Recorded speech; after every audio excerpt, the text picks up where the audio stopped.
வணக்கம். நான் உங்கள் அன்பான சயின்டிபிக் வேதிக் அஸ்ட்ராலஜர் அஸ்ட்ரோரஞ்சி பேசுகிறேன். தொடர்ந்து நம்மளோட வீடியோலாம் பார்த்துட்டு இருப்பீங்க நம்புறேன். அறிவியல் சார்ந்த கருத்துக்களாக சயின்டிபிக் முறையில வேதிக் அஸ்ட்ராலஜியில நம்ம மாத பலன் வருட பலன்லாம் பார்த்துட்டு இருக்கோம். இப்போ இது வரைக்கும் நம்மளோட சேனலை ஃபர்ஸ்ட் டைம் வரவங்க மறக்காம சப்ஸ்கிரைப் பண்ணுங்க, பெல் ஐக்கான் கிளிக் பண்ணுங்க, ஃப்ரெண்ட்ஸ் அண்ட் ரிலேட்டிவ் ஷேர் பண்ணுங்க. இப்போ பாத்தீங்கன்னா இந்த மாத பலன்கள் நம்ம பாக்குறோம் இல்லைங்களா, எந்த ஒரு ரீசனுக்காக பாக்குறோங்கிற ஒரு விஷயத்தையும் நம்ம தெரிஞ்சுக்கிறோம். இப்போ பாத்தீங்கன்னா என்னதான் தசாபுக்திகள் உங்க ஜாதகத்துல போனாலும் அந்த கிரகங்கள் அந்தந்த வீட்டுல அப்படி இருந்தாலும் கோச்சாரம் என்று சொல்லப்படுகிற அந்த பயிற்சி பலன்கள் இருக்கு இல்லைங்களா, அது மாத பலன்களா இருந்தாலும் சரி, ஆண்டு பலன்களா இருந்தாலும் சரி, அந்த உங்களுடைய ராசிக்கு அந்த கிரகங்கள் எப்படி பயிற்சி பெறுகிறது, எந்த மாதிரி விஷயங்கள் இருக்குது, எந்த மாதிரி ஒரு பார்வையிலேயோ தாக்கத்திலேயோ இருக்குது பொறுத்துதான் அந்த தசாபுக்திகளோட தாக்கங்கள் நடக்குமா நடக்காதா, ரிசல்ட் பாசிட்டிவா இருக்குமா பாசிட்டிவா இருக்காதா.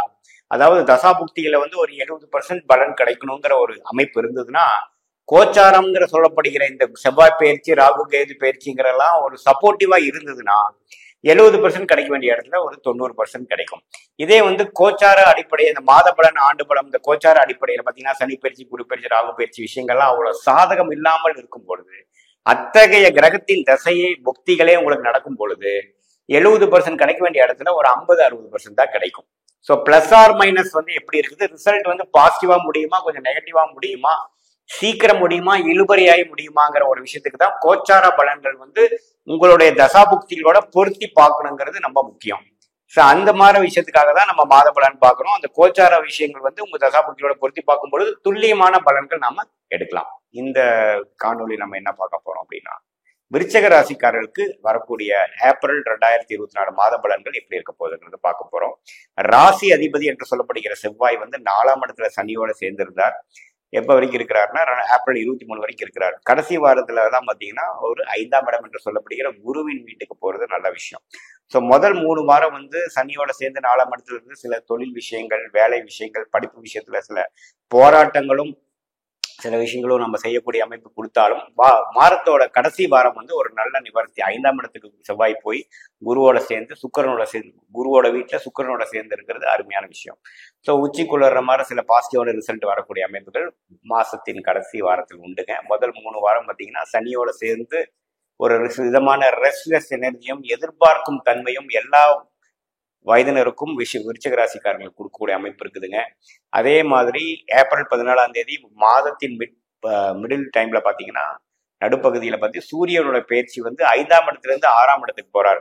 6ஆம் இடம் என்று சொல்லப்படுகிற ருண சுத்திர பாவத்துக்கு போறதும் பாத்தீங்கன்னா ஒரு தொழில் ஸ்தானாதிபதி 6ஆம் இடத்துக்கு போகும் பொழுது என்னன்னா வேலை தொழில பாத்தீங்கன்னா சில ஒரு விஷயத்துக்காக ஒரு கடன்படுதல், கொஞ்சம் கேர்ஃபுல்லா சிலது பண்ண வேண்டியது இருக்குது, வம்பு வழக்குகள் சந்திக்க வேண்டிய அமைப்புகள் இருக்குதுங்கிற மாதிரி கொஞ்சம் கேர்ஃபுல்லா பண்ண வேண்டிய அமைப்பு இருக்கு. அதே சமயத்துல பாசிட்டிவான விஷயங்கள் பிற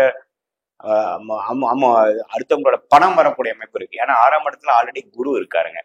குருவோட சூரியன் சேர்றது பாத்தீங்கன்னா கொஞ்சம் கொடுக்கல் வாங்கல் எல்லாம் கேஷ் ஃப்ளோ வரக்கூடியது. ஏதோ ஒரு தொழில் ரீதியான விஷயத்துக்காக ஒரு லோன் எதிர்பார்த்துட்டு இருந்தீங்கன்னா அந்த அபிவிருத்திக்காக ஒரு லோன் கிடைக்கக்கூடிய அமைப்புகள் கண்டிப்பாக உண்டுங்க.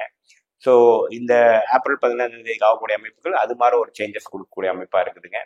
பொதுவாக பார்த்தீங்கன்னா ஒரு உத்வேகமாகவும் சில விஷயங்கள் எக்ஸ்பான்சிவான சில திட்டங்கள் தீட்டக்கூடிய ஒரு டைமாக விருச்சிக ராசிக்காரர்கள் தொழில் அன்பர்களுக்கு கண்டிப்பாக இருக்கு. அதே சமயத்துல வேலையில இருக்கிறவங்களுக்கு பார்த்தீங்கன்னா ஒரு வேலையை விட்டு ஒரு வேலை மாறக்கூடிய அமைப்பு இருக்குதுங்க. அதே சமயத்துல கடன் பட்டு சில சுப செலவுகள் செய்யக்கூடிய அமைப்பு, வீடா இருந்தாலும் சரி, வண்டி வாகனமா இருந்தாலும் சரி, தொழில் அபிவிருத்தியா இருந்தாலும் சரி, இதுக்கு நம்ம கொஞ்சம் படக்கூடிய அமைப்பு இருக்கு. அது சுப கடனா இருக்குதா அல்லது அசுப கடனா இருக்காங்கிறது உங்களுடைய இண்டிவிஜுவல் சார்ட்ல இருக்கக்கூடிய தசாபுக்திகள் வச்சுதான் நம்ம சொல்ல முடியும். பொதுவா பாத்தீங்கன்னா குருவோட சேர்ந்து சூரியன் 6ஆம் இடத்துல இருக்கும் பொழுது ஒரு நல்ல விஷயத்துக்காக தாங்கிற மாதிரிதான் அமைப்பு இருக்குங்க. அதே சமயத்துல 5ஆம் இடத்துல சுக்கிரன் புதன்லாம் இருக்கிறது ஒரு சிறப்பான விஷயம்தான். நல்லா மனம் குழுக்கும். அதாவது ஒரு எதிர்பாலினத்தினோட ஆகக்கூடிய பழக்கங்கள்லாம் இருந்ததுன்னா அது ஒரு நல்ல ரிசல்ட் கிடைக்கக்கூடிய அமைப்பு. ஒரு ரிலேஷன்ஷிப்ல இருக்கிறவங்களுக்கு ஒரு நல்ல பாசிட்டிவ் ஆன்சர் கிடைக்கிற மாதிரியும், ஒரு கல்யாணம் விஷயங்கள் அடுத்த வரக்கூடிய குரு பயிற்சியை குரு பலன் கொடுக்கக்கூடிய ஒரு பயிற்சியாக விருச்சிக ராசிக்கு இருக்கிறதுனால அதுக்கு வேணுங்கிற ஃபவுண்டேஷனான சில ஒரு பீப்புளை அறிமுகப்படுத்துறது, பேசி முடிக்கிறது, அது மாதிரி சில விஷயங்கள்லாம் நடக்கக்கூடிய ஒரு மாதமாக விருச்சிக ராசிக்காரர்களுக்கு ஏப்ரல் மாதம் கண்டிப்பாக இருக்க போகிறதுங்க.